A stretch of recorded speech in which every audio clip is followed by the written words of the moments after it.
రైతు బంధు పైసలు అన్నదాతల అకౌంట్లలోకి వెళ్ళి మళ్ళా సర్కారు గల్లాపేటలకు వాపసు పోయినాయట. అగో దిక్కు ఇప్పటికీ కూడా రైతులకు రైతు బంధు పైసలు పడలేవని అన్నదాతలు రంది పడుతుంటే అకౌంట్లలో పడ్డ పైసలు మళ్ళా వాపసు పోవుడు ఏంది, ప్రభుత్వ ఖజానాకు ఓవుడు ఏంది అంటారా? ఏమో పాండ్రి మొత్తం ముచ్చట అరుచుకుందాం. రైతులు ఇచ్చిన బ్యాంకు అకౌంట్ల నంబర్లలో తప్పులున్నాయట. ఇక ఇట్లా తప్పులున్న 19,000 మంది రైతుల బ్యాంకు ఖాతాల్లో సర్కారు చేసిన రైతు బంధు పైకము మళ్ళా తిరిగి ప్రభుత్వం మేను ఖాతాలకే ఉల్టా పోయినదట పైకమంతా. అగో మరి ఖాతాల్లో అన్ని తప్పులు ఉంటే వ్యవసాయ అధికారులు ఏం చేస్తున్నారు, బ్యాంకుల అధికారులు ఏం చేస్తున్నారు? అన్నదాతలకు చెప్పాలే కదా.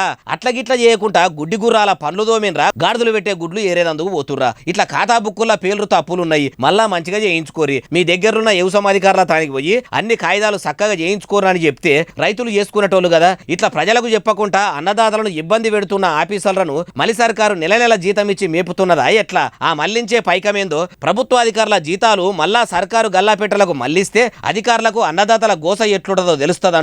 ఈ ముచ్చట ఇన్న పైసలు వాడని రైతన్నలు.